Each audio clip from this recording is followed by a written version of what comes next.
Hello kindred longevity lifestyle designers, this is GovernYourSecretsOfLongevity.com. I'm going to try a bit of a different thing here today. I'm going to do a bit of a news roundup of some health stories that I've come across in the last week.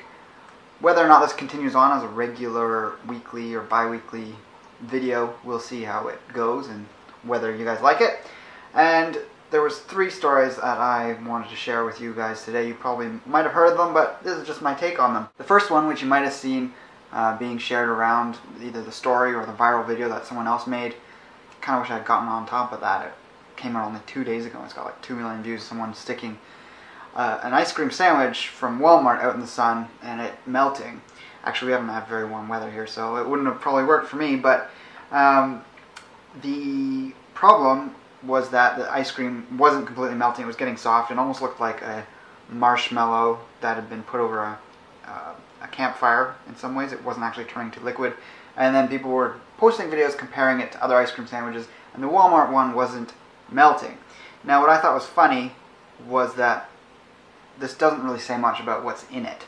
At first thought and first glance, yeah, that's not doing what ice cream generally does, so people think it's weird. But there's lots of foods that don't melt in the sun, and maybe there's just a lot of that in the ice cream sandwich. We can't just make these assumptions, which really gives you an idea of what the mainstream public thinks in terms of how they think, which is really they don't think. They just see something that defies what they understand as normal, and so they jump to conclusions. I'm not trying to defend Walmart or the quality of their ice cream, because it's obviously not good quality, and it's obviously different from the way ice cream or your average ice cream is usually made, and it's still going to be loaded with sugar and preservatives, just like most of the cheap brand ice cream products out there. So we can quickly compare the Great Value ice cream bar, the Klondike bar, which is being featured in a lot of videos, and then also Chapman's ice cream sandwich bar.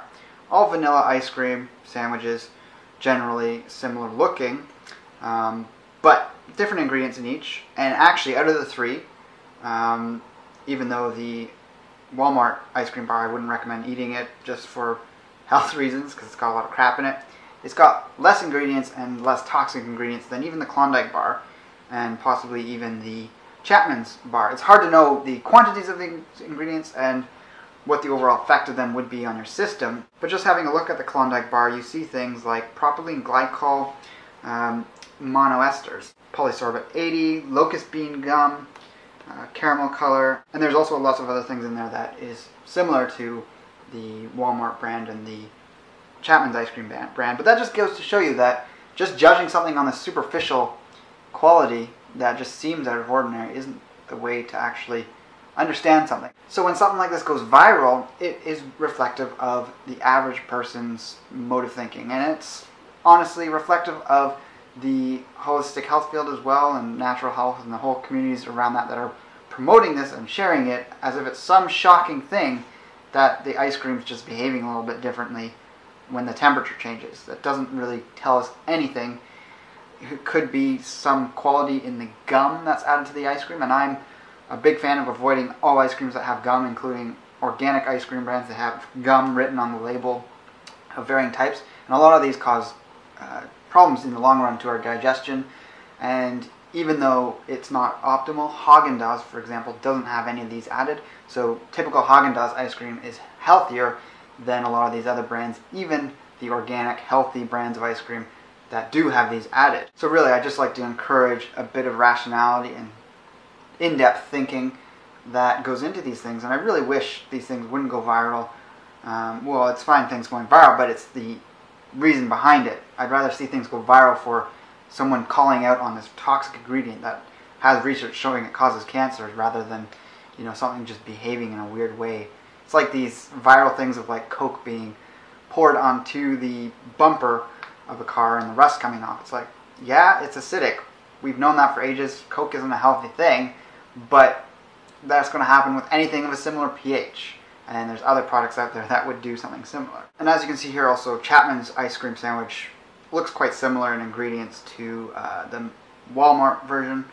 And like I was saying, I wouldn't recommend eating any of these brands, but, you know, we need to judge things with a more in-depth ability to think critically, as opposed to this, like I was saying, surface impression. In BC, This is an article from the Huffington Post. There's an emerging civil rights legal battle that's emerging with transhumanists about to prepare to challenge the anti-cryonic advertising laws that were set up in the 90s against the advertising of cryogenically freezing people within that province. So for those of you who don't know, British Columbia, out on the west coast of Canada, it is an odd thing that the government would even think to regulate something like advertising.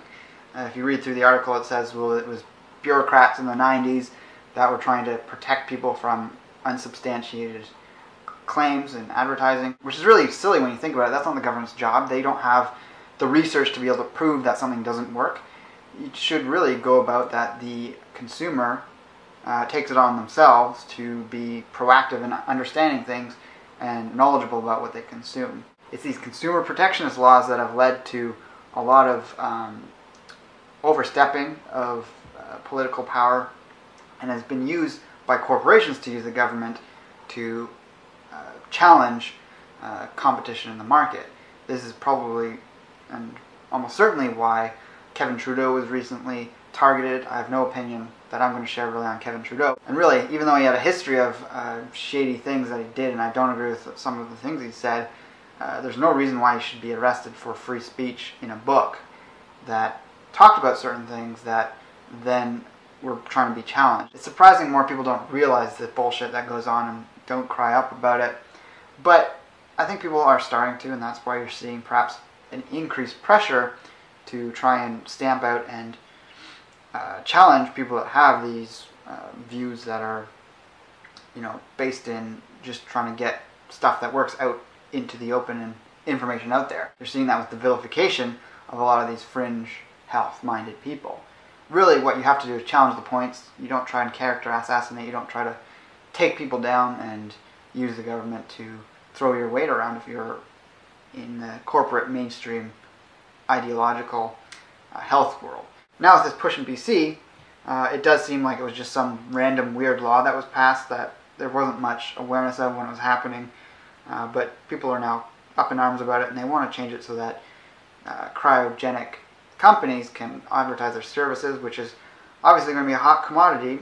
The more people are aging in the baby boomer generation, they want to have the potential to freeze their body if they've died from something that in the future might be curable. So I don't really have any groundbreaking opinion on this stuff, on this industry. I think it's great if it's around and it's an option for people, and just having it available raises people's thought process on this whole thing. And we're seeing a lot more research and development in longevity, anti-aging, and life extension, especially in the medical paradigm, where there are these technologies coming about that could radically increase human lifespan, which I think is excellent. I draw the line at things that invade personal privacy. So there's all these things with the idea of uploading your brain to a computer. That doesn't really do anything for me in terms of helping me, because I don't know if my consciousness is going to go into that computer if that were to happen, if my body was dying for God knows what reason. But that were to happen if my body was dying for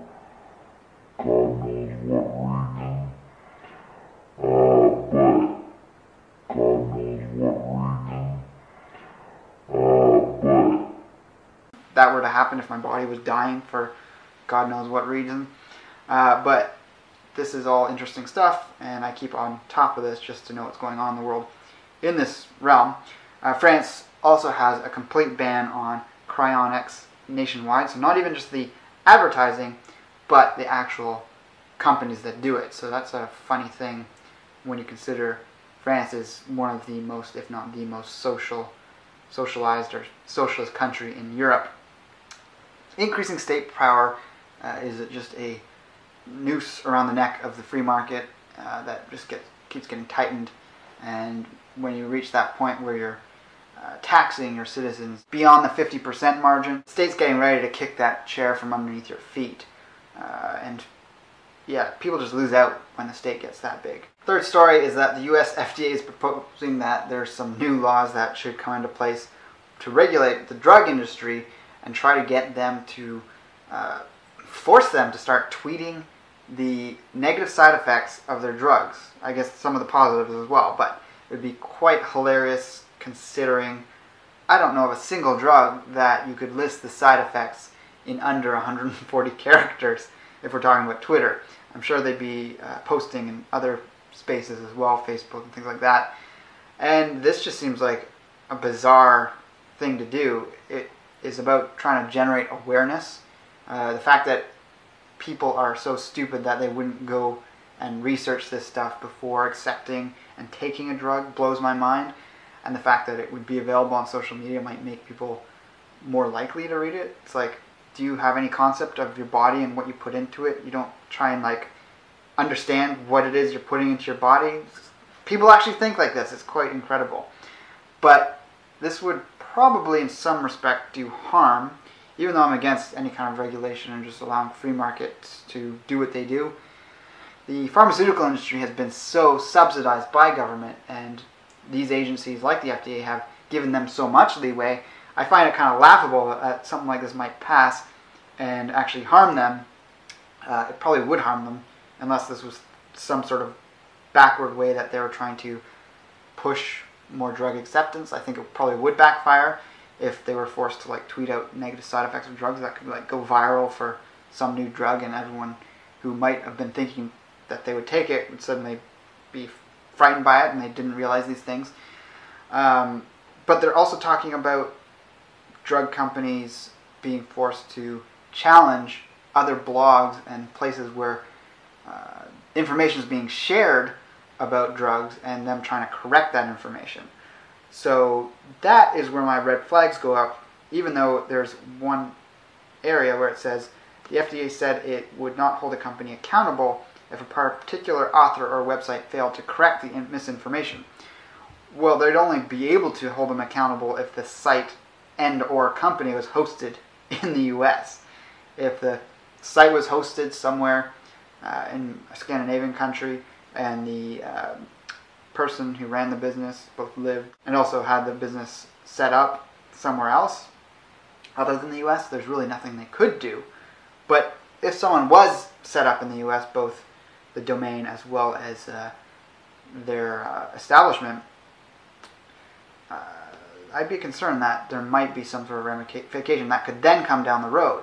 That, you know, this blog, which is against pharmaceuticals or calling out problems in pharmaceuticals and challenging big pharma industrial juggernaut, there could be some ramifications that might come about down the road as a tack onto this, which could be a strategy here. So all in all, I'd be wary of anything like this, and you know, the less laws that are passed, the better. Even if they are regulations that appear that they could be helpful, you don't know what it's setting up for in the future. Unless there's an active comment section on an article that's criticizing some drug or is talking about it and had some information wrong, so to speak, there's nothing they can really do except post in the comments.